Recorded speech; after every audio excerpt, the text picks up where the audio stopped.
Iya, sebelum berangkat saya sudah kami minta waktu itu Bram sama Mama Abi share sesuatu. Bisakah dibagi sesuatu ini sebelum sesi terakhir ini? Ya, mari maju kalian dua. Sekaligus jadi feedback juga tahap dapat di sini kan sekaligus. Ditodong ya, tapi jangan lama kali ya. 7 menit satu orang. Nanti lihat jamnya.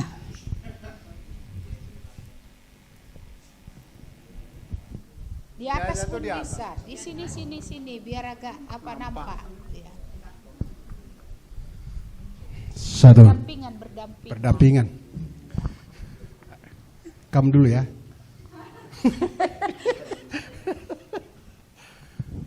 Ya, silakan. 7 menit. Satu orang 7 menit. Iya. Terima kasih. Apa ya? Kami memang sudah sering ya mendengar tentang Efesus 5 ayat 25 itu. Mungkin kita juga sering bagaimana Tuhan berkata, kasihilah istrimu, kemudian kepada istri Tuhan berkata, tunduklah kepada suamimu, begitu. Memang sebelum kami menikah, kami sudah percaya kepada Tuhan, gitu. Tapi saya harus mengatakan bahwa di dalam rumah nikahlah kami semakin dibentuk, semakin banyak lagi hal yang baru, memang melewati proses demi proses, tapi ya, inilah memang Bapak Abi inilah memang suami yang dipilihkan Tuhan untuk saya, begitu. Memang pada awal pernikahan dulu banyak orang berpikir tentang kami, gitu, sesuai dengan pikiran mereka lah, gitu. Bagaimana nanti mereka ini hidup ya, kok bisa begitu? Ada banyak hal yang negatif yang mereka katakan tentang kami. Tapi saya yang paling mengerti mengapa saya diantarkan Tuhan kepada suami saya ini, gitu. Jadi ada beberapa hal yang baik yang ada pada dia, itu menolong saya, gitu.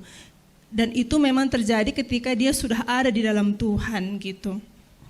Yang pertama yang saya lihat adalah memang suami saya ini humoris, gitu kan. Dia, kalau saya dekat dengan dia, saya seringnya tertawa, begitu. Dia juga romantisnya, gitu. Tapi dia tidak pintar merayu. Dia itu apa adanya saja. Nah, justru di apa adanya dia inilah saya banyak dibentuk Tuhan. Karena dari hal tata rumah misalnya kan, kerapian, ketertiban, kedisiplinan, kebersihan, itu saya nggak punya basic itu. Karena saya lahir dari keluarga yang sembrono, gitu. Tapi lewat dia, lewat perkataan yang apa adanya itulah saya berubah. Daripada saya ngambek, bagus saya kerjakan, begitu. Daripada kami bertengkar terus, baik saya belajar mengikuti gaya hidupnya, gitu. Walaupun saya belum lulus sampai hari ini, gitu. Tapi dia tidak semarah dulu lagi responnya kepada saya, gitu. Itu yang pertama. Yang kedua adalah dia mengasihi saya, gitu. Contoh praktisnya adalah ketika dia pulang ke rumah, dia tanya sama anak-anak. Kalau dia nggak jumpa saya, dia tanya sama anak-anak, mana mama? Lalu dia cari saya, begitu dia jumpa saya, dia peluk saya, dia cium pipi saya, begitu. Jadi ini membuat saya itu merasa dikasihi, merasa diperdulikan, merasa saya ada. Itu menolong hati saya secara pribadi. Jadi bagaimana mungkin saya tidak memberikan yang terbaik kepada dia, kalau dia berbuat itu kepada saya, begitu. Lalu yang ketiga adalah dia itu bertanggung jawab. Dia akan pikirkan bagaimana memenuhi kebutuhan keluarga, gitu. Dia bertanggung jawab kepada kami, dia bertanggung jawab kepada anak-anaknya, gitu. Kemudian dia ini pemberani dan optimis kalau berpikir. Saya ini penakut dan pesimis. Jadi bagaimana bertemu dua orang yang seperti ini, gitu. Iya, tapi kami belajar kepada Tuhan dan saya memang ditarik sedikit demi sedikit kepada gaya hidupnya begitu. Sikit-sikit mulai beranilah gitu. Sikit-sikit mulai optimis lah, berpikir ke depan begitu. Iya, memang ini semua saya lihat tidak alami, tidak ada yang alami gitu, semua melewati proses. Iya, saya tahu kalau tadi seandainya suami saya ini punya karakter alami seperti ini, mungkin saya sudah merasa bosan walaupun dia baik. Itu, tapi karena ada roh Tuhan yang terus-menerus memperbaharui, jadi seperti baru tiap-tiap hari begitu.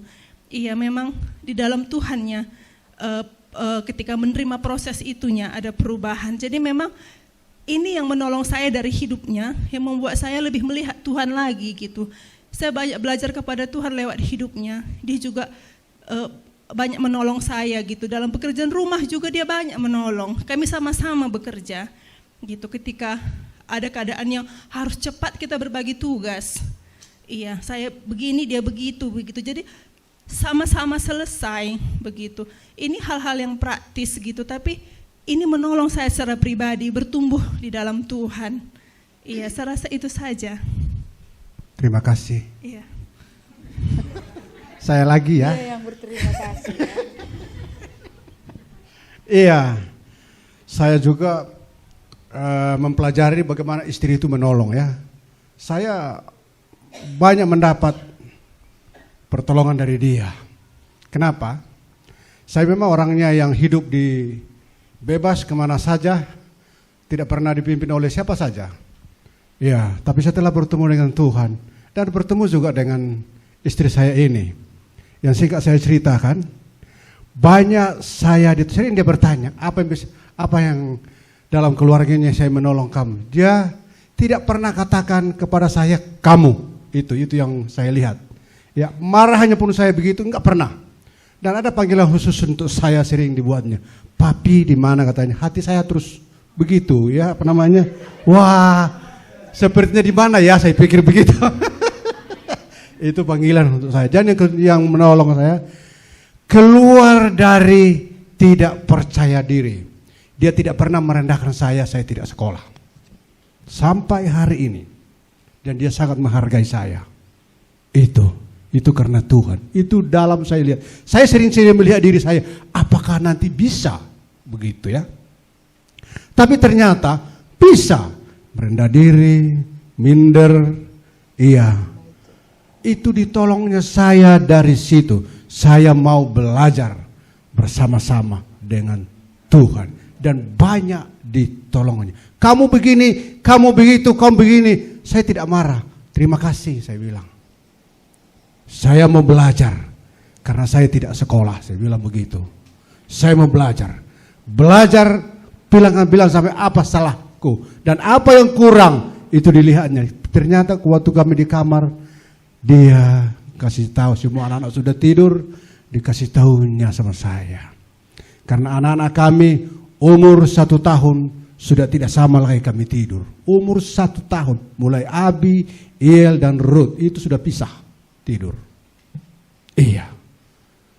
Jadi saya lihat penolong itu sebenarnya lebih kuat seperti bilang Bapak itu tadi. Biarpun gagah laki-laki itu sebenarnya rapuh, selalu mengandalkan pikirannya. Itu saya ya, mungkin saudara tidak itu ya.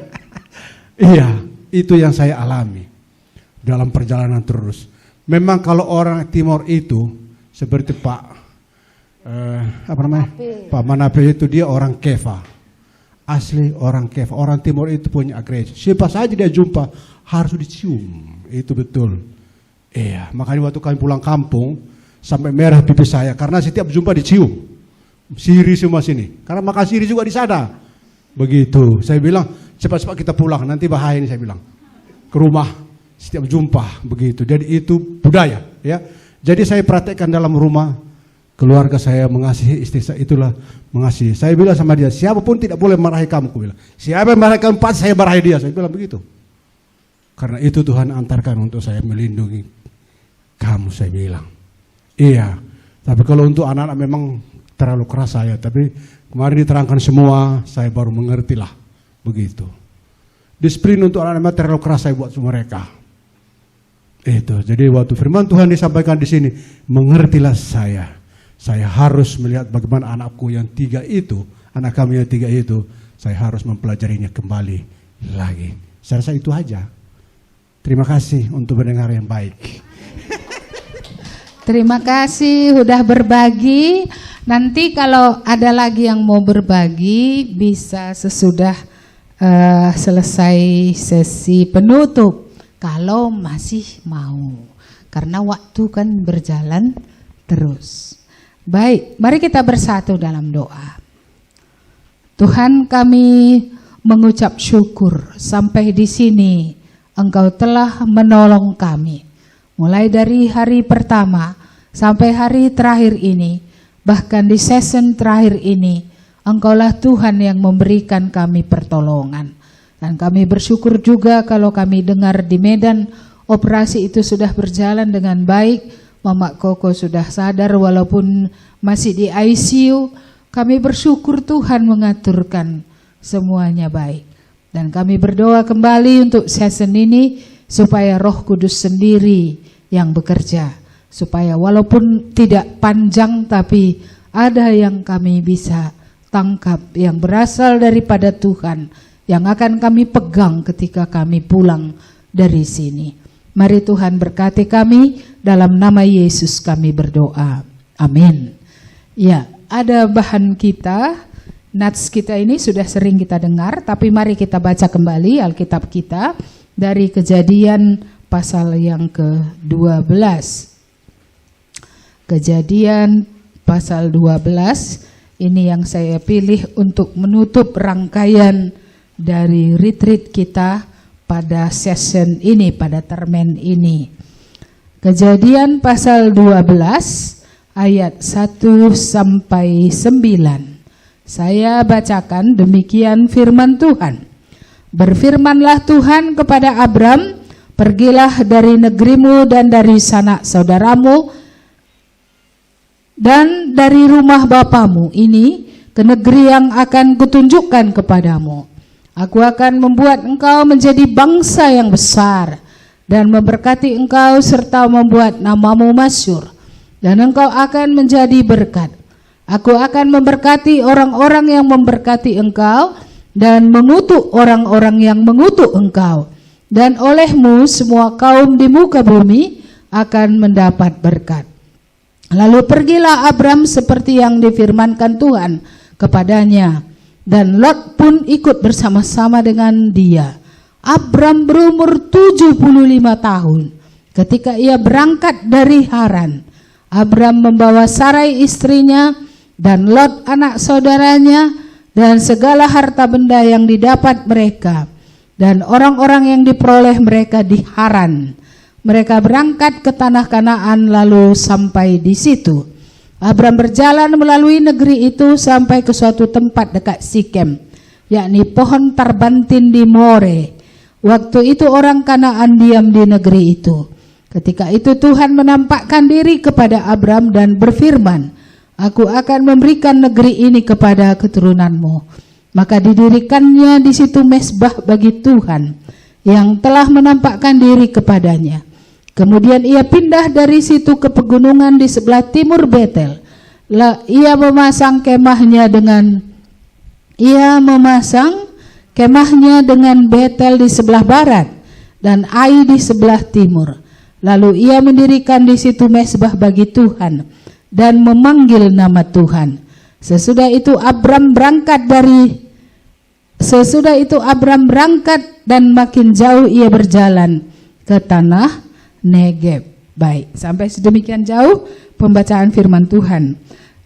Dulu kita pernah memiliki buku anak-anak cerita tentang seekor monyet ya, yang dia sangat senang makan kacang. Iya.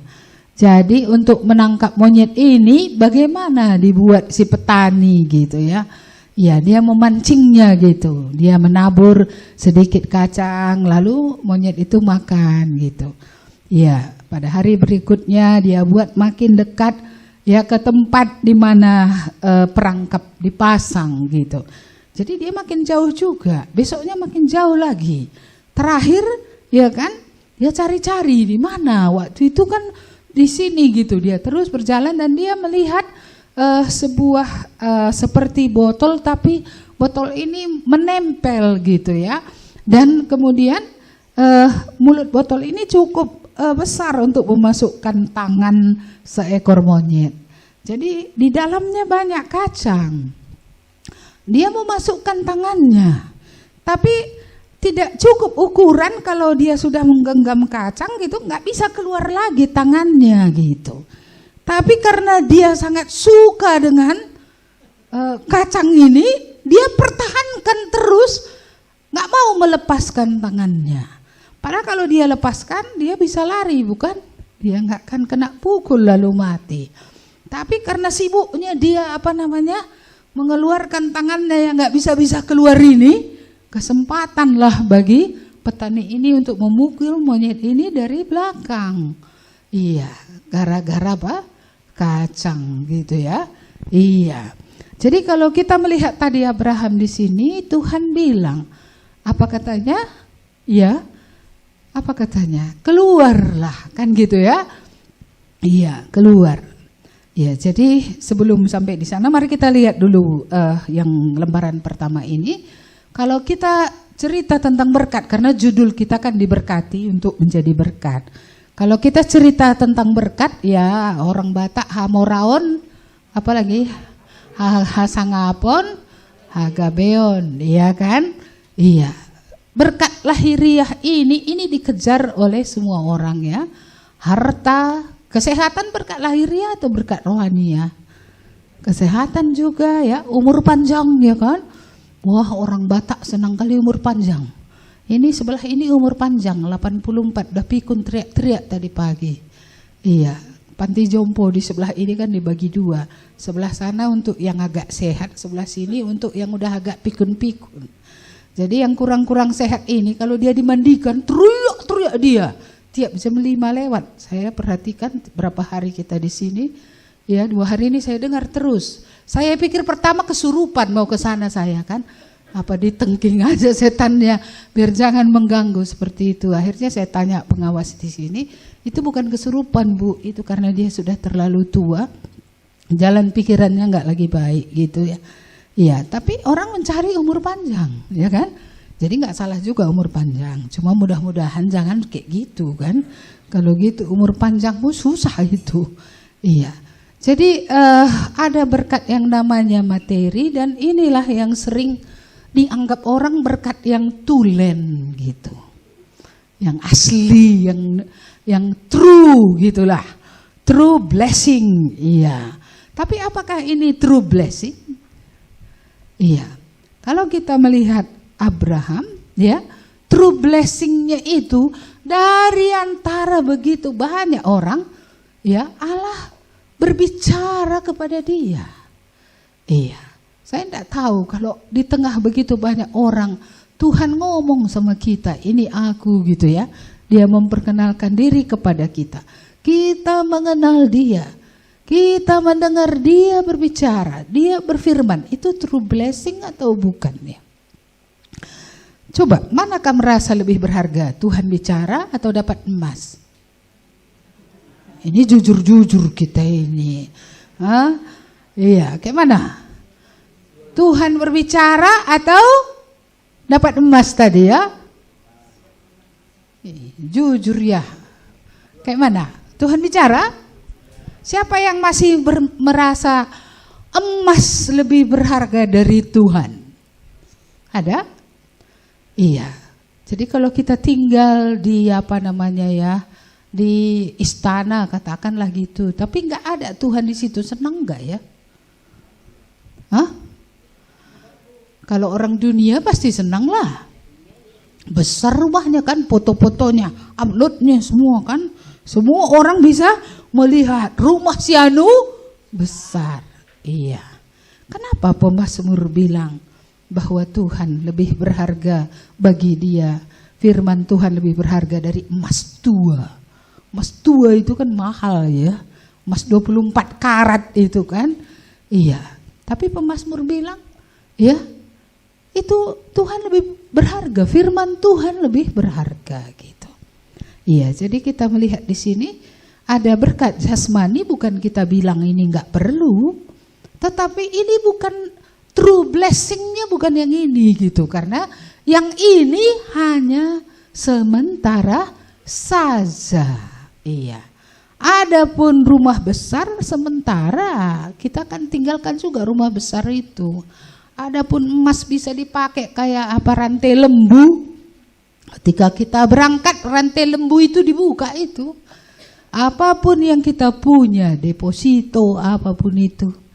Iya, finally it is all left behind. Itu semua akan tinggal di mana? Di belakang. Dibawa? Enggak. Jadi itu semua adalah sementara. Tapi perlu juga kita sementara ini. Perlulah, kalau enggak nanti kan kita enggak bisa makan. Iya, kita enggak bisa membiayai retreat. Kita enggak bisa membiayai pelayanan. Perlu juga. Iya, tapi itu not a divine blessing. Itu bukan true blessing, bukan. Jadi berkat yang sesungguhnya, yang ilahi adalah Tuhan sendiri. Masih ingat cerita anak hilang tadi, diulangi lagi ya. Dia minta harta bapaknya, dapat. Makanya kita tidak heran kalau ada orang yang tidak percaya juga kaya. Bukankah kadang kita cemburu, dia nggak bertuhan, kok rezekinya lebih banyak, dia nggak sakit-sakit lagi, ya kan? Semua baik-baik saja.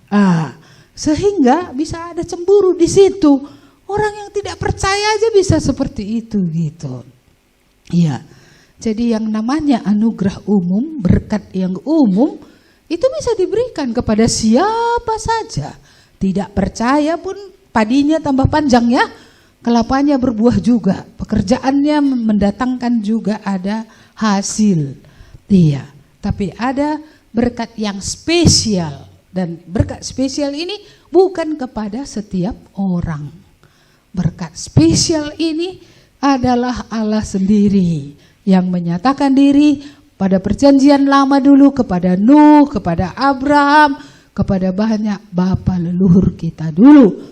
Ya, dan pada zaman akhir ini ya, special blessing ini diberikan ya kan di dalam Tuhan Yesus. Kepada siapa? Kepada siapa saja yang mau percaya kepadanya. Iya.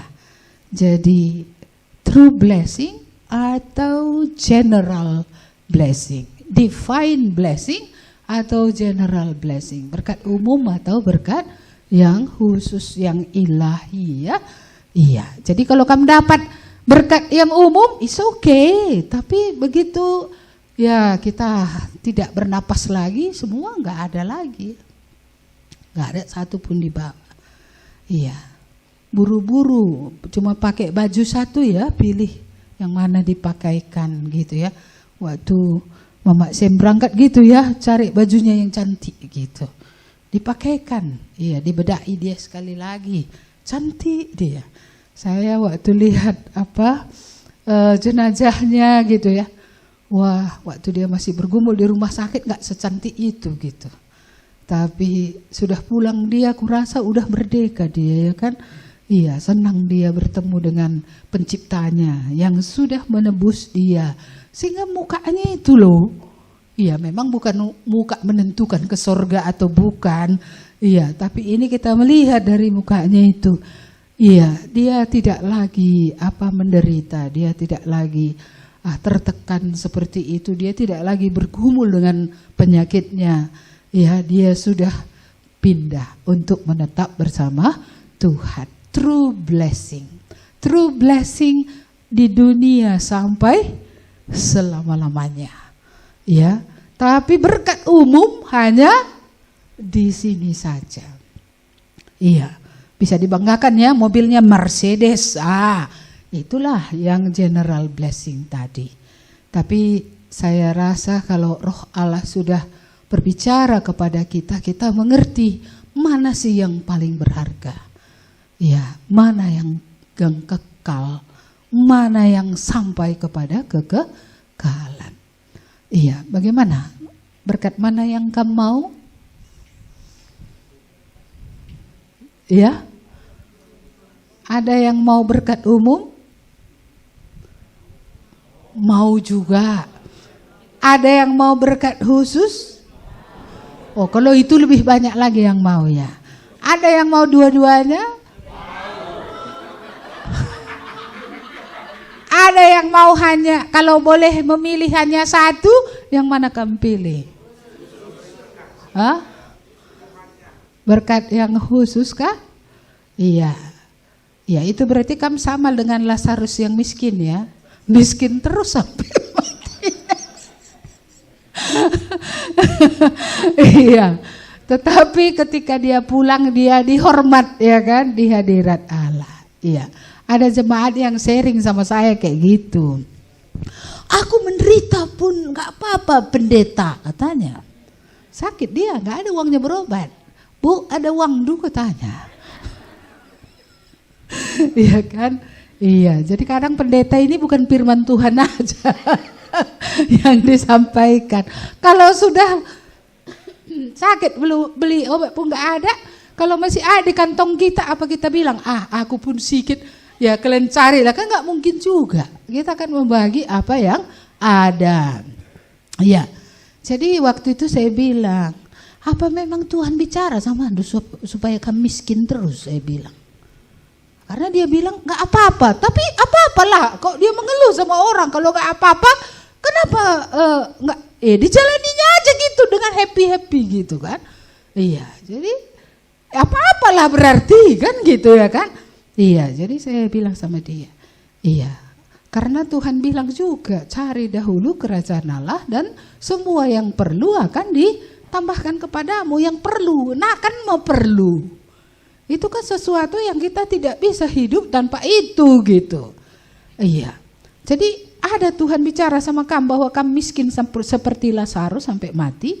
Supaya ngerti saya nggak usah lagi berdoa untuk saya bilang. Ya karena kalau dia merasa itulah bagiannya sampai kematian memisahkan. Ngapain pula aku capek-capek mendoakannya. Iya kan? Iya. Elokah begena katanya. Enggak kayak gitu katanya juga ya. Iya. Jadi inilah ya, kita juga memerlukan berkat jasmaniah, tetapi kita harus lihat di mana porsinya berkat jasmaniah ini. Supaya jangan berkat jasmaniah ini yang memisahkan kita dari Tuhan. Memisahkan kita dari apa yang Tuhan suruh untuk kita kerjakan. Iya, slide yang kedua. Berfirmanlah Tuhan kepada Abram. Apa katanya?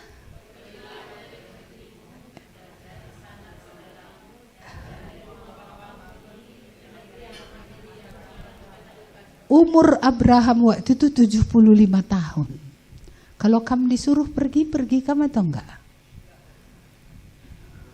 75 tahun. Ya mungkin kita bilang gini, kan umur pada waktu itu masih sangat panjang. Itu masih berapa persen dari keseluruhan umur yang ada. Ada satu hal yang dalam yang harus kita pelajari di sini.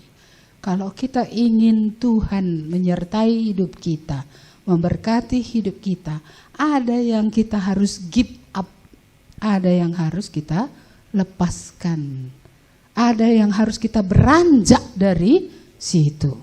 Iya, di dalam kitab Joshua dikatakan bahwa orang tua dari Abram ini adalah penyembah berhala. Iya, tapi mudah tidak meninggalkan tanah kelahiran di mana kita artinya negeri di mana dia hidup dan dibesarkan. Ninggalkan kampung halaman pun payah ya kan? Iya, meninggalkan tempat tinggal kita kalau udah biasa kita tinggal di situ, kan beratnya kita rasa pindah ke tempat yang lain. Tapi inilah kita lihat firman Tuhan. Pergilah, keluarlah dari sana. Iya, aku mau ya kamu mengikuti aku. Aku mau kamu meninggalkan negerimu, meninggalkan sanak saudara. Kan enak kalau banyak sanak saudara ya. Iya, kita kumpul di tengah sanak saudara. Papa sedikit ada saudara, ya kan? Tinggalkan sanak saudaramu, tinggalkan rumah bapamu. Rumah bapaknya pun disuruh tinggalkan. Ini bukan sesuatu yang mudah. Iya, kita mungkin nggak disuruh meninggalkan Indonesia kan gitu ya. Iya, tapi pasti ada hal yang Tuhan suruh untuk kita tinggalkan. Warisan-warisan yang lama. Tadi ya beberapa hari ini berbicara tentang natur. Emang natur itu nggak bisa ditinggalkan atau bisa ya? Hah? Kalau laki-laki tadi naturnya tinggi, harga diri. Gak bisakah laki-laki, karena Yesus pun laki-laki merendahkan diri. Laki-laki juga merendahkan diri gitu loh. Saya merasa Yesus itu menyapu kaki itu sangat merendahkan diri loh. Dia laki-laki loh, bukan perempuan. Dia Tuhan lagi. Tapi dia merendahkan dirinya. Bukan dia di level itu, enggak. Dia above all, dia di atas semuanya. Tapi dia menempatkan dirinya di level itu, ya, untuk bisa menjangkau manusia. Merendahkan diri, turun dari martabat ya, harga diri ya. Itu tidak mudah. Tidak mudah. Iya. Tapi kalau inilah yang Tuhan suruh, ada yang harus ditinggalkan. Abraham ini yang harus ditinggalkannya. Kamu apa yang disuruh Tuhan kamu tinggalkan? Iya, mungkin seperti itu tadi. Kita harus meninggalkan keegoisan tadi ya. Kita harus meninggalkan harga diri kita. Yesus yang adalah putra Allah. Dia adalah Allah sendiri, pribadi kedua dari Allah Tritunggal. Tapi dia merendahkan diri. Ya, dia menempatkan diri pada posisi rendah. Untuk apa? Untuk menyelamatkan. Kalau kita merendahkan diri untuk menyelamatkan keluarga kita, kenapa rupanya? Ya, kalau kita merendahkan diri supaya istriku, ya kan, bisa melihat Tuhan, atau suamiku bisa melihat Tuhan, atau anak-anakku melihat Tuhan, kenapa tidak? Mengapa seorang bapak merasa harga dirinya rendah kalau dia minta maaf kalaupun dia salah? Iya. Itulah siapa yang saya ngomongnya. Oh, Richard, anaknya Ibu Ayen. Dia bilang gini, Chad, saya bilang, kau apa yang membuat kau begini? Sakit hati aku. Oh, sejak kapan kau sakit hati? Sejak muda, aku kurang diperhatikan. Ya, seperti itu dia bilang ya. Terus saya bilang gini, iya, kayak mana kau rasa kalau mamamu minta maaf kepadamu? Mana ada orang tua minta maaf sama anak? Orang tua kan di atas katanya. Iya, jadi kalau anak minta maaf kepada orang tua kayak mana, Chad? Aku bilang, itu wajar karena anak lebih muda katanya. Iya, tapi yang benar adalah apa? Saling merendahkan diri. Ibu pun kalau pernah salah. Iya, kalau dia pernah mau menggugurkan anak dalam kandungannya, mengapa tidak merendahkan diri? Meminta maaf. Bapak pun kan ikut dia, mana ada ibu-ibu hamil tanpa bapak kan? Hamil sendiri dia perempuan kayak Maria gitu ya. Itu hanya satu kali ketika Roh Kudus turun atas Maria. Jadi kenapa bapak-bapak juga nggak bisa? Anakku, kami sudah salah. Ya memang itu harga diri mati banget ya. Karena kayak mana sama anak mengatakan, anakku, kami sudah salah. Iya, kami dulu melakukan hubungan sebelum kami menikah. Waduh, besarnya kepala ini ya, taruh kemana ya? Iya, bagaimana merendahkan diri seperti itu. Tapi tanpa itu bagaimana bisa selesai rejection, penolakan dalam hati anak itu? Kapan selesainya? Nggak pernah selesai. Iya. Makanya trauma-trauma masa lalu ini sebenarnya kalau memang gak dibongkar, dibawa kepada Tuhan, ini tetap akan menjadi perusak di dalam. Makanya kadang kita heran, udah bertobat lama, mukanya pun lalap gak sukacita, kan bingung kita.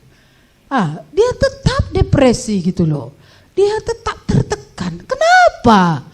Iya. Kalau dulu oke lah, dia butuh kasih, nggak ada yang mengasihi. Ini Kristus mati karena mengasihi dia. Apa itu nggak cukup?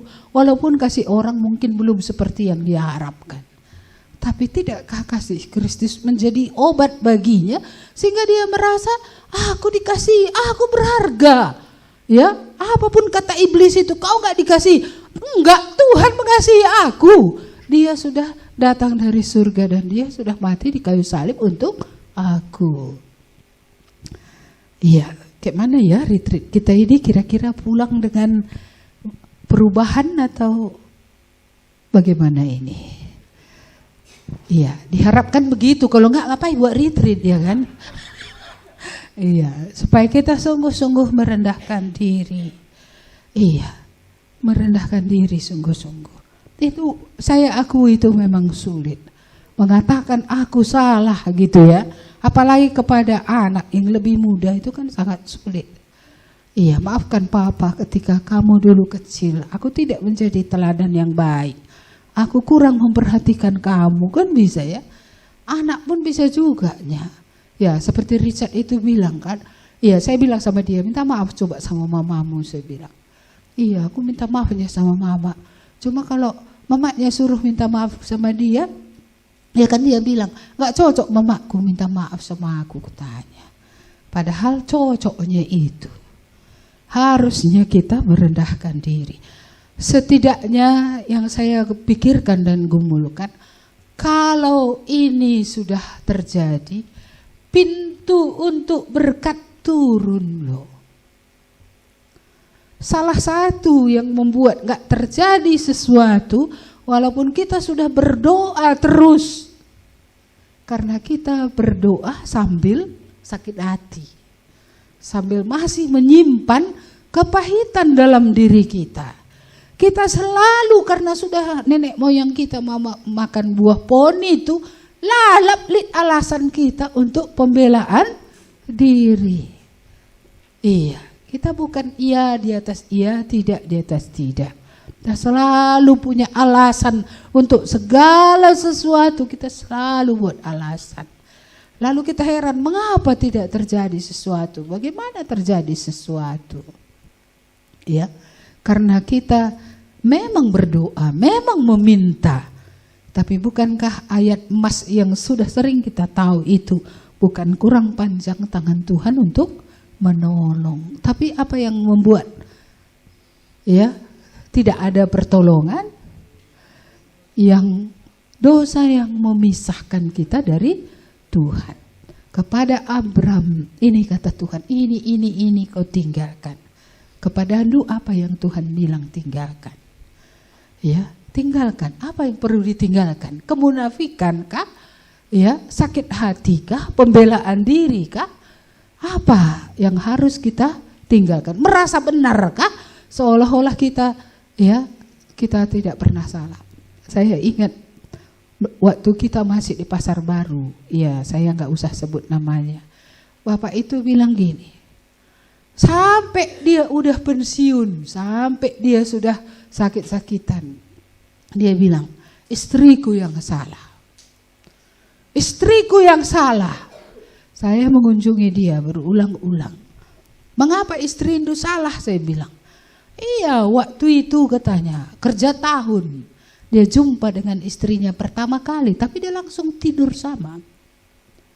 Dan istrinya ini melapor kepada keluarganya ngantar dia ke rumah daripada orang tua laki-laki ini. Terpaksa dikawininya walaupun tak hamil. Iya, jadi dia bilang, gara-gara dia, ada aja dulu pacarku bidan, sekolah di Jakarta katanya. Gara-gara dia. Jadi aku bilang gini, kalau digerayanginya pun kamu, kalau kamu gak mau bisa kin, aku bilang. Karena dia selalu merasa ini yang salah. Iya, ini yang salah, gara-gara dia aku menderita. Gitu terus. Dan kalau sudah gak cocok rasanya istrinya, saya masih ingat dulu jam doa di Pasar Baru itu, kuncinya pintu itu, masih masuk lagi istrinya ke rumah. Saudara tahu apa yang dilakukannya? Dilakukan istrinya. Di depan pintu itu dia gini, cerempu sampai kapan? Nggak diterang. Iya, karena kalau dia ke rumah anaknya, takut dia apa nanti kata anaknya. Tadi cerempu dia situ. Makanya kalau udah jam 2 saya bilang, Bi, pulang kamu. Kalau udah saya lihat jam gitu, saya rasa ini waktunya sudah ini, pulang kamu, aku bilang. Nanti ditutupnya lagi pintu, udah gini lagi dia di luar, gak ada selimut, gak ada alas apapun. Begitu dia berkali-kali sampai pagi. Dan dia sangat kikir sama istrinya. Ya, gajinya ada, tidak pernah kasih gaji sama istri. Jadi uang makan di rumah siapa? Uang istri kerja. Ya, uang anak sekolah dari mana? Uang dia juga, uang istri tadi. Uang dia di mana? Entah di mana, nggak tahu kita. Jadi waktu saya jumpai dia itulah saya sudah lama berdoa. Saya akhirnya ngomong saya sama berdosanya kamu dengan dia, saya bilang. Tidak ada orang tepuk tangan sebelah tangan. Tidak ada orang berzina, hanya satu orang, saya bilang. Kecuali memang diperkosa kamu. Istri itu memperkosa kamu, saya bilang enggak, katanya. Barulah pekerjaan Roh Kudus mulai pada waktu itu. Dan dia akhirnya bilang, aku pun ikut salah. Nah, ini awal yang baik. Aku pun ikut salah. Dia tidak lagi berkata, istriku yang salah. Kalau enggak, itu lalap. Istriku yang salah. Dia benar. Iya, emangnya bisa dia dipegangi lalu kemudian ya dia kan karena dia mau maka dia tetap di situ, begitu maksud saya. Kan dia seharusnya bisa lari, dia laki-laki, jugul kenal lagi apa baji. Iya, kenapa? Tapi inilah iblisan ini ya begitulah. Selalu menyalahkan yang lain. Tidak pernah dia menyalahkan diri sendiri. Ya, Ipim mengucap syukur kang kita nandangi mateneka, ya, sebelum meninggalnya dialah itu diselesaikan. Baru disitulah lahir doanya di usia yang hampir 70 tahun. Tuhan tolonglah aku supaya bisa mengasihi istriku. Cobalah, udah bawa tanah. Iya, udah bawa tanah, sebentar lagi udah dikuburkan. Iya, disitulah baru datang doanya. Tuhan tolonglah aku supaya ada kasihku kepada istriku. Tapi ngomeng-koh-engkoh gitulah. Iya, tapi itu pun masih syukur. Mengapa? Iya, karena kesabaran Tuhan itu panjang. Mungkin doa istrinya yang nangis terus ini kurasa. Iya kan? Iya, doa istrinya ini gak tahan Tuhan. Iya, mendengar tangisannya. Seperti Tuhan gak tahan mendengar tangisan Israel itu dan Tuhan turun untuk menolong. Ini pun ya, ditolong Tuhanlah dia pada masa tua kali. Di situ baru dia sadar dosanya. Di situ baru dia datang kepada Tuhan. Disitulah tumbuh kasihnya. Walaupun tinggal seperti apa namanya ya? Iya, tinggal sedikit sajalah. Karena nggak ada embun di sore hari kan? Ya, kira-kira gitulah ini. Sangat pendek sekali. Ada yang harus ditinggalkan. Kalau kamu raja selama ini di rumah, nasi induk terus disiapkan, ya. Mari kita tinggalkan biak nenek moyang itu. Iya, karena kalau nenek moyang bukan saling melengkapi dia, enggak. Tapi apa yang terjadi? Iya, satu kaki naik, satu kaki diinjakkan di bawah. Iya, itulah sebabnya berkat Tuhan gak bisa turun. Karena sambil dia menaik, yang di bawah diinjak. Allah melihat ketidakadilan, Allah melihat penderitaan ya yang dialami oleh ya pasangan itu gitu ya. Ya, jadi apa janji Tuhan kepada Abraham? Mari kita lihat. Ada janji Tuhan. Apa itu? 7 janji ya. Iya, Tuhan berjanji kepada Abraham. Tapi syaratnya apa tadi? Meninggalkan. Iya. Apa janji Tuhan? Iya, aku akan membawa engkau ke negeri yang ku janjikan. Tanah duluan, negeri yang dijanjikan. Baru Tuhan bilang aku akan menjadikan kamu menjadi bangsa yang besar. Aku akan memberkati engkau. Apalagi? Aku akan membuat namamu masyhur. Apalagi? Iya, aku akan membuat engkau menjadi berkat. Aku akan melindungi engkau. Itu artinya orang yang memberkati engkau akan kuberkati, dan orang yang kukutuk akan orang yang mengutuk engkau akan kukutuk. Itu saya simpulkan dengan perlindungan Tuhan. Tidak ada apapun yang bisa sampai kepada orang itu, ya, yang tidak baik. Kalau orang buat begitu, Tuhan akan membalaskannya kepada orang yang berbuat tidak baik itu. Dan yang terakhir, olehmu semua bangsa mendapat berkat. Olehmu, oleh Abraham, oleh keturunannya. Ini digenapkan di dalam Tuhan Yesus. Jadi oleh keturunan Abraham, makanya Yesus lahir dari keturunan Abraham. Semua bangsa di bumi mendapat berkat. Tapi saya hanya ingin mempertajam dalam hal ini. Jika Abraham tidak menaati Tuhan, tidak beriman kepada janji Tuhan, jika Abraham tidak taat, jika Abraham tidak mau meninggalkan, apakah dapat semua itu? Enggak. Jadi pernahkah saudara bayangkan kalau kita tidak meninggalkan, kalau kita tidak beriman, kalau kita tidak taat, apa yang kita tidak dapatkan? Ada banyak yang dijanjikan oleh Tuhan. Bahasa Inggrisnya miss, lewat. Gak bisa kita dapat. Mengapa gak bisa kita dapat? Iya, karena kita tidak meninggalkan seperti yang Tuhan bilang. Kita tidak percaya apa yang Tuhan katakan, dan ya percaya selalu menghasilkan tindakan, yaitu tindakan taat. Bagi Abraham, tindakan taat itu adalah pergi. Iya. Apa yang kita kehilangan, saudara-saudara? Ada yang sudah bertobat di sini berapa tahun, ya? Iya. Apa yang kita tidak dapatkan oleh karena enggak beranjak-beranjak. Mengaku dosa sudah pernah, tapi meninggalkan dosa itu, beranjak keluar dari sana. Ya, untuk percaya kepada Tuhan penuh, untuk menaati Tuhan penuh. Ini di mana? Iya, kalau Abraham tidak beranjak, kalau Abraham tidak meninggalkan, semua janji itu enggak didapat. Dia akan kehilangan semuanya itu.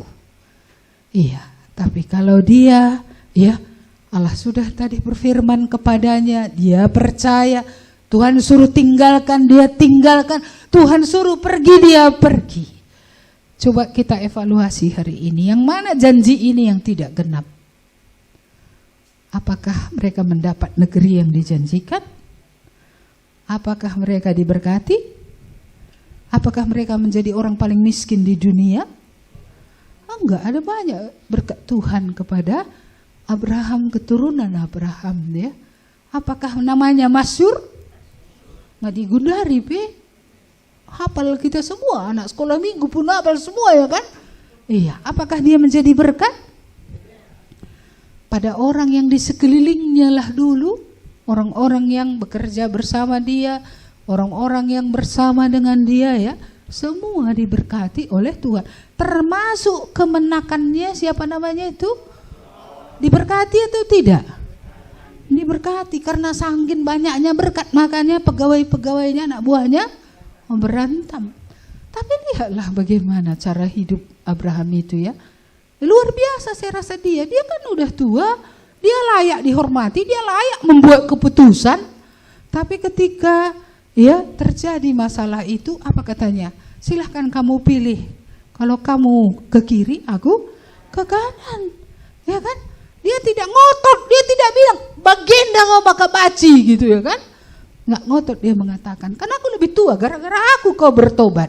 Gara-gara aku kau menjadi percaya, kau harus dengar apa yang ku bilang gitu. Ya enggak, ya kan? Iya. Tapi dia disuruh memilih. Ketika masih bersama Abraham diberkati, ya. Ketika keluar rumah batu menjadi lebih indah dari Tuhan. Iya, dulu rumah di tenda, setelah itu jadi kaya karena memilih tepi sungai Jordan, banyak rumputnya, tebal bulu dombanya, banyak uangnya. Pindah dari rumah batu ke rumah pindah dari tenda ke rumah batu. Dapat rumah batu, kehilangan apa? Pengaruh imannya nggak ada lagi. Anaknya pun nggak bisa melihat imannya, nggak bisa percaya satupun.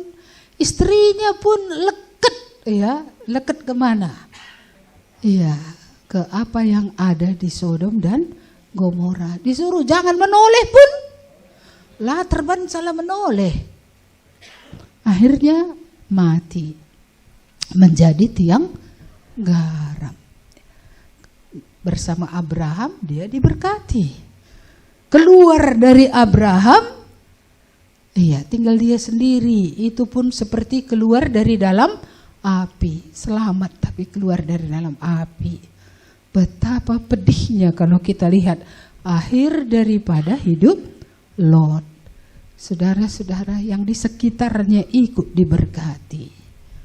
Ya, yang di sekitarnya ikut diberkati. Dan yang lebih hebat tadi, menjadi berkat bahkan untuk seluruh bangsa, seluruh kaum di muka bumi. Itu kan luar biasa itu. Dipilih Tuhan, dia menjadi nenek moyang juru selamat. Dan lewat keturunan Abraham lah Yesus datang ke dalam dunia. Kamu ingin diberkati? Berkat yang mana tadi? Abraham dapat dua-duanya. Ya, dapat dua-duanya. Tapi dia apa yang kamu rela tinggalkan? Nah, di sini sengatnya. Kita ingin diberkati tapi kita tidak mau berubah. Kita ingin diberkati tapi tidak rela untuk menjadi seperti yang Tuhan mau. Tidak rela meninggalkan.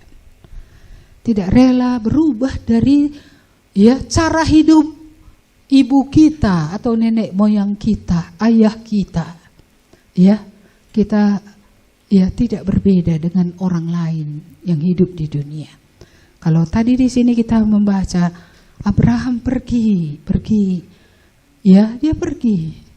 Mulai dari ke Haran dulu, dari Haran lanjut ke tanah Kanaan. Ketika dia tiba di Sikem, dia buat mezbah penyembahan, dia berseru kepada Allah. Iya, nanti dia menetap lagi di bagian lain di Kanaan, dia buat lagi mezbah. Jadi kita lihat penyembahan Abraham ini kepada Allah serius. Iya, maka saya memandang serius mezbah keluarga. Ibadah keluarga itu saya pandang serius. Karena ketika kita beribadah itu membuktikan kita berbeda dari yang lain. Kita punya Allah yang kita sembah. Ya, kita punya Tuhan yang memelihara hidup kita. Kita punya Tuhan yang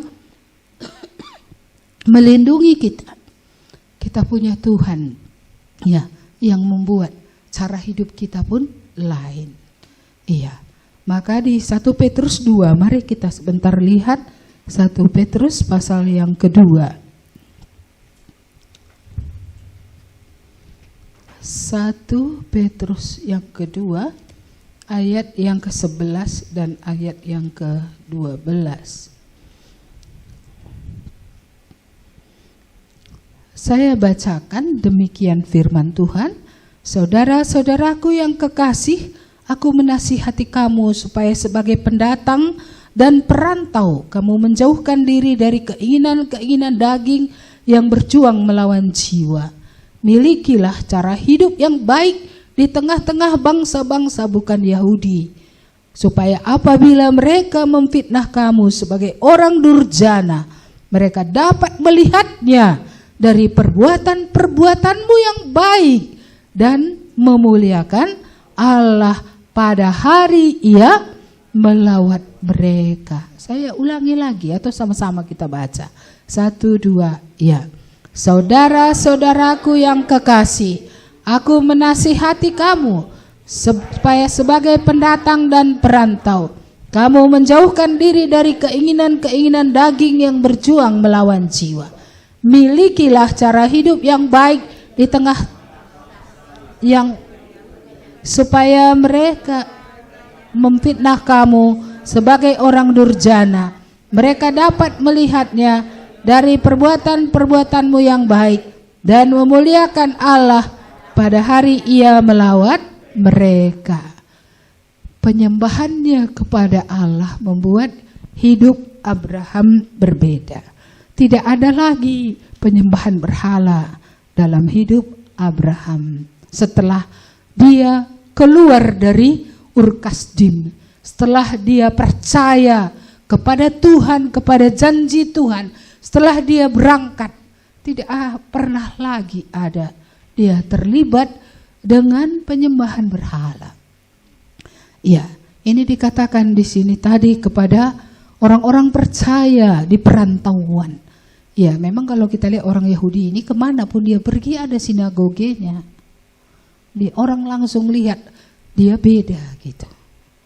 Iya, penyembahannya beda dan cara hidupnya juga beda. Ya, kita memang tidak buat sinagoge kemanapun kita pergi, tapi rumah kita menjadi rumah ibadah, di mana Allah dipuji, di mana suara pujian kepada Allah akan didengar oleh orang-orang di sekelilingnya.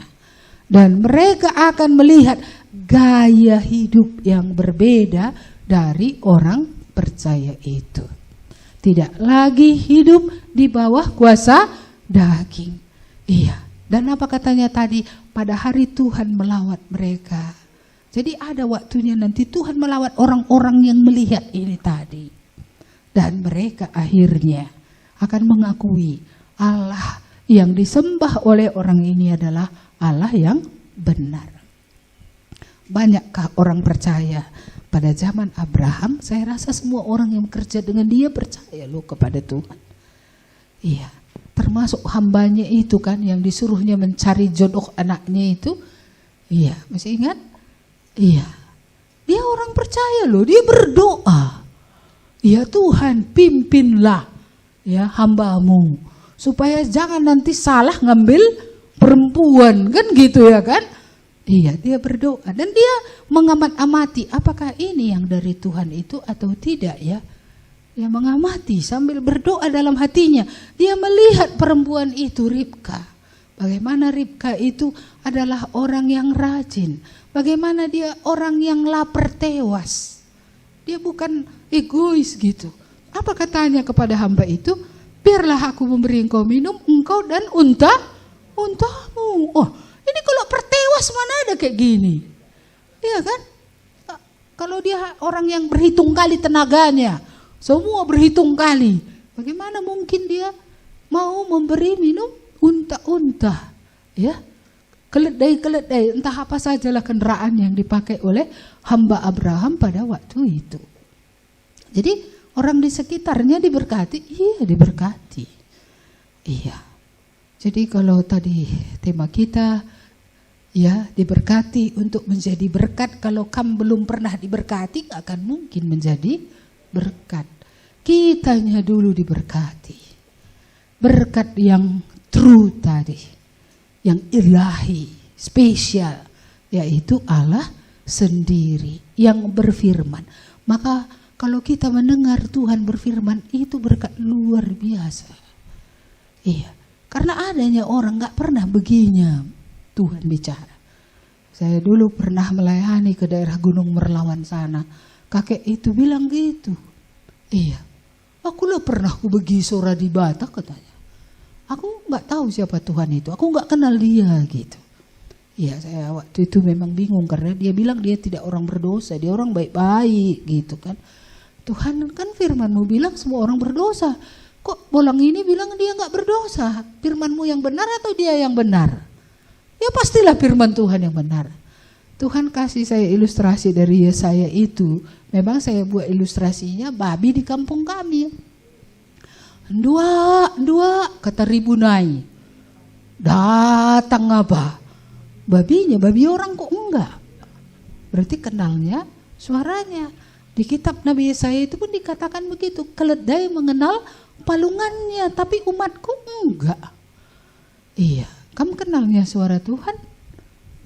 Itu spesial ya. Kalau kamu bisa mengerti Alkitab ini, khotbah begini bisa kamu mengerti Itu special grace, itu anugerah yang besar.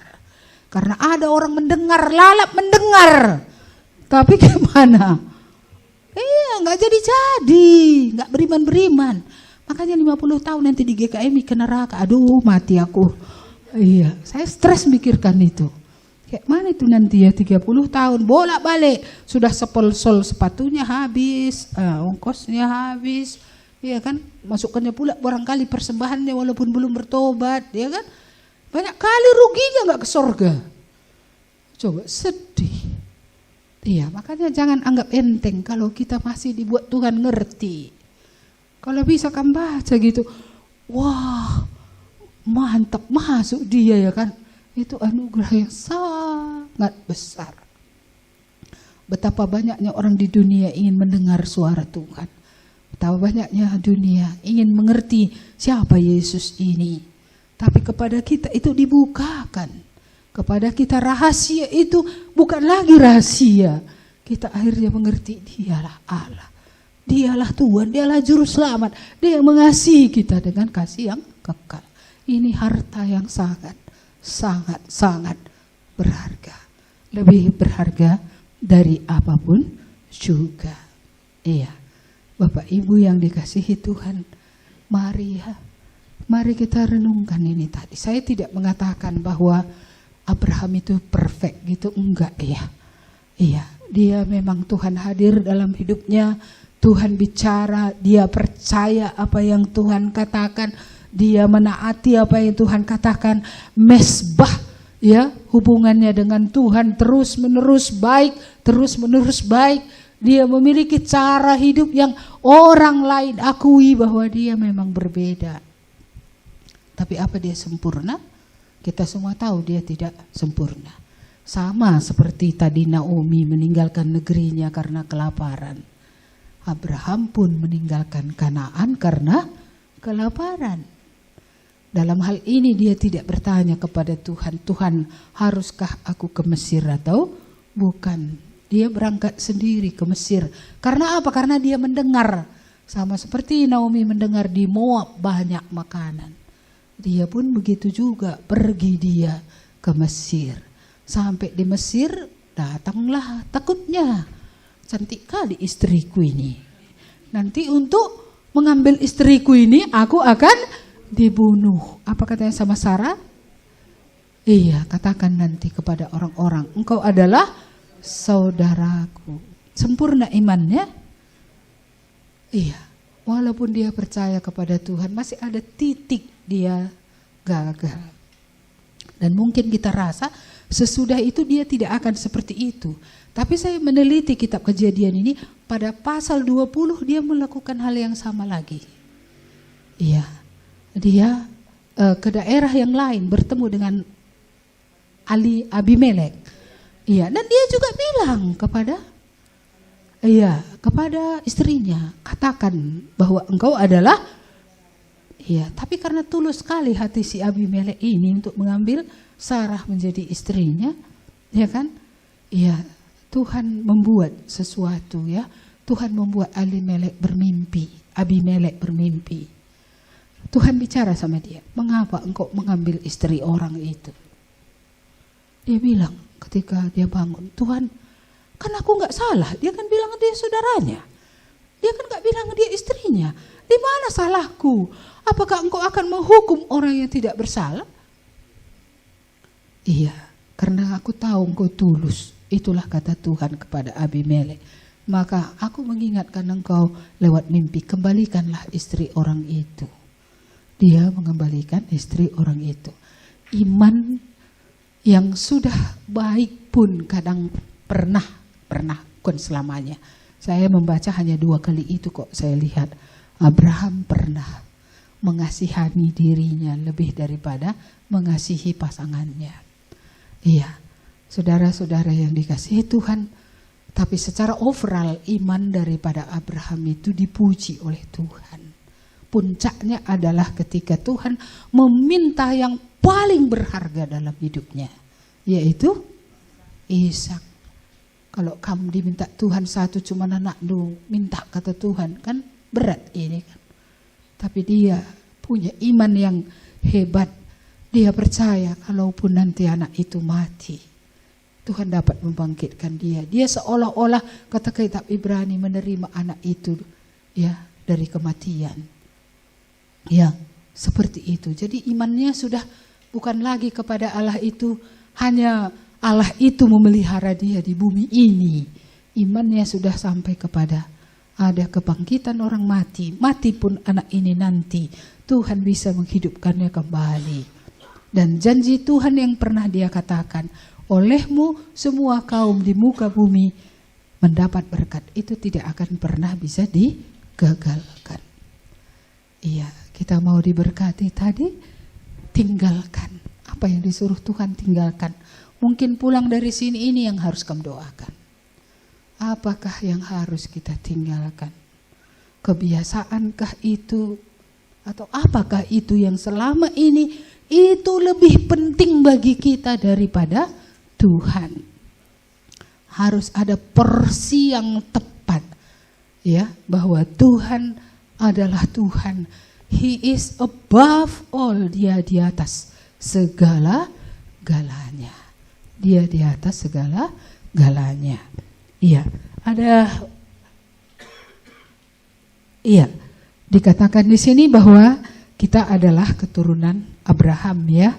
Oleh karena kita memiliki iman yang sama dengan Abraham, kita juga ya disebut anak-anak Abraham. Apa nanti kita mewarisi negeri? Ya, ada negeri yang kekal yang menanti kita. Apakah kita menjadi bangsa yang besar? Ya mungkin gak sebesar Abraham, tapi pengaruh hidup kita ini kan ada juganya terhadap orang lain. Kita juga menjadi berkat, ya. Ya mungkin nama kita gak terkenal kali, tapi sampai radius tertentu bisa juga nama kita ini dikenal orang.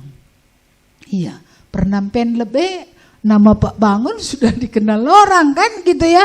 Sama apa namanya itu diirigasi kan gitu ya. Iya, nama saya juga saya rasa cukup lumayan ada orang kenal.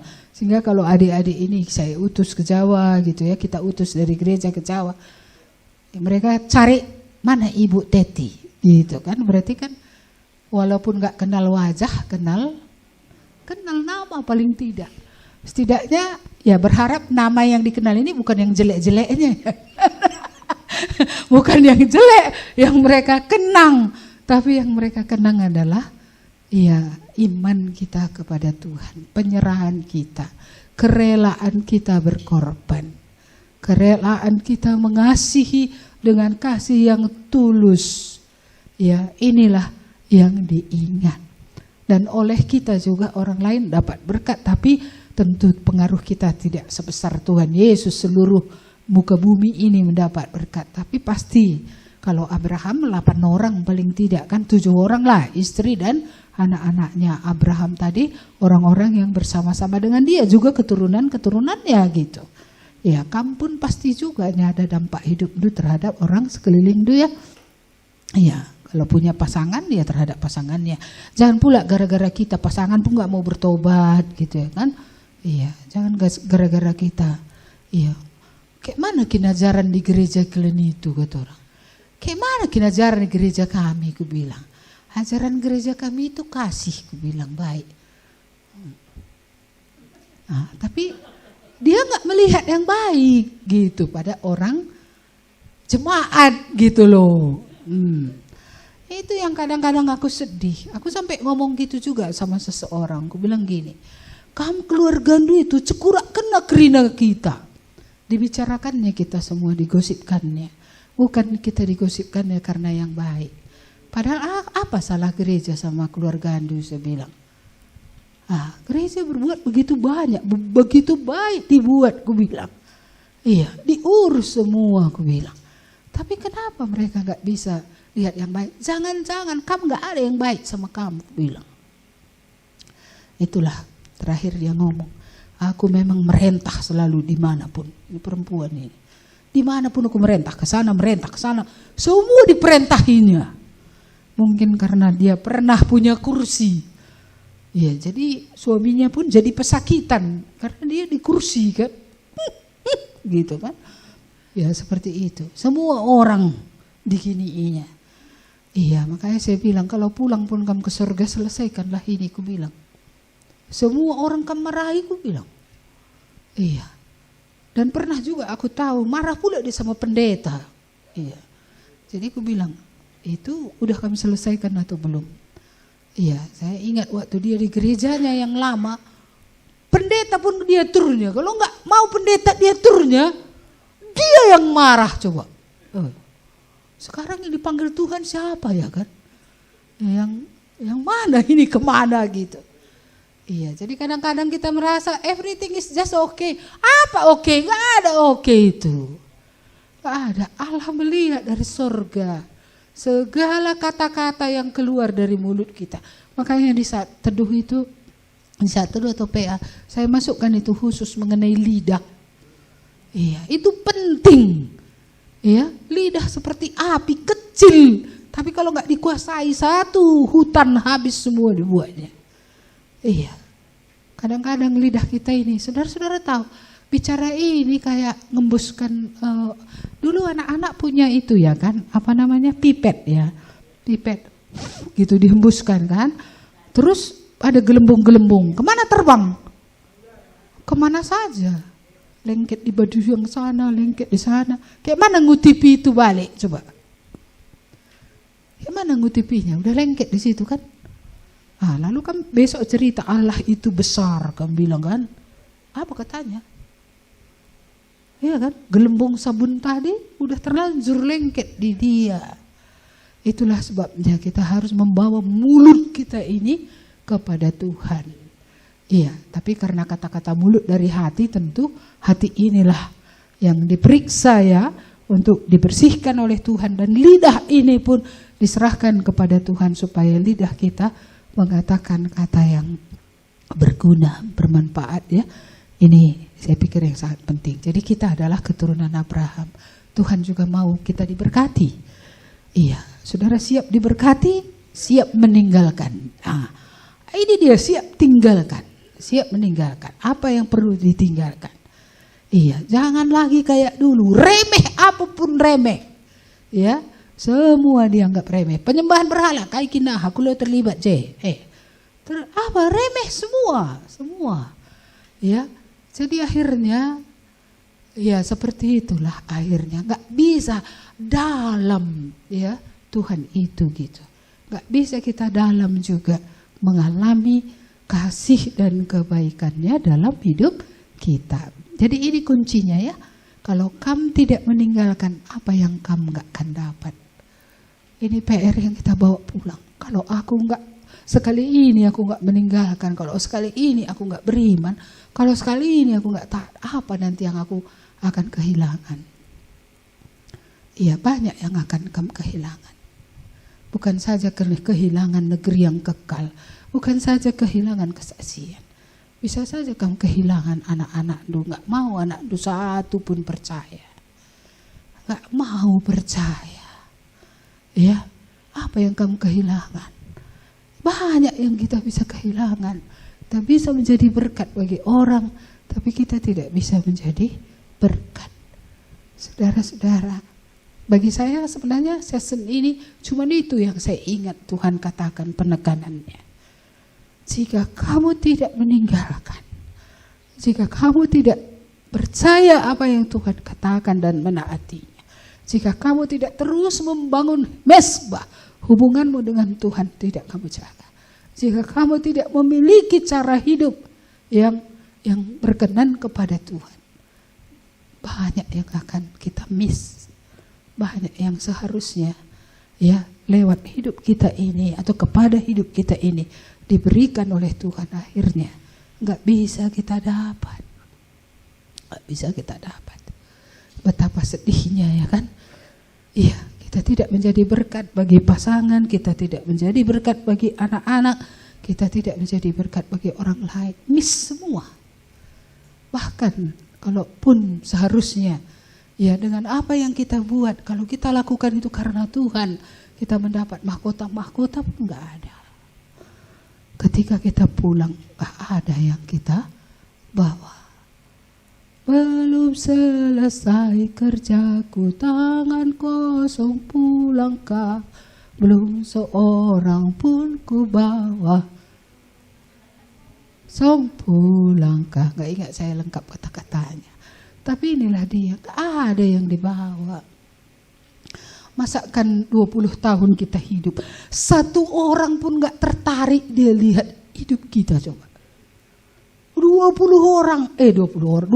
tahun kita bilang aku sudah mendengar Yesus, aku sudah percaya, ngaku dosa kadang-kadang, iya kan? Iya, tapi tak seorang pun tertarik. Itu kan aneh itu. Aneh itu. Biasanya di mana ada gula, di situ ada semut. Yesus adalah kebutuhan dunia. Dunia sangat membutuhkan dia. Dunia yang tanpa harapan ini hanya Yesus yang bisa kasih harapan. Ya, dialah jawaban sebenarnya atas semua ya yang menjadi pergumulan dunia. Tapi bisa nggak ada orang tertarik, itu kan aneh. Mari kita akhiri dengan membaca yang terakhir, Mazmur 67. Mazmur pasal yang ke-67.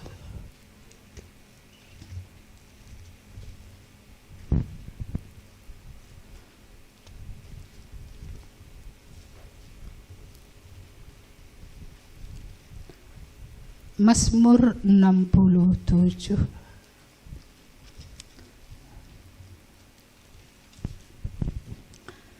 Ya, mari kita baca bersama-sama ayat 2 sampai 8, 1, 2, ya. Kiranya Allah mengasihani kita dan memberkati kita. Kiranya Ia menyinari kita dengan wajah-Nya, supaya jalan-Mu dikenal di bumi dan keselamatan-Mu di antara segala bangsa. Kiranya bangsa-bangsa bersyukur kepadamu ya Allah. Kiranya bangsa-bangsa semuanya bersyukur kepadamu. Kiranya suku-suku bangsa bersuka cita dan bersorak-sorai, sebab Engkau memerintah bangsa-bangsa dengan adil dan menuntun suku-suku bangsa di atas bumi. Kiranya bangsa-bangsa bersyukur kepadamu ya Allah. Kiranya bangsa-bangsa semuanya bersyukur kepadamu. Tanah telah memberi hasilnya.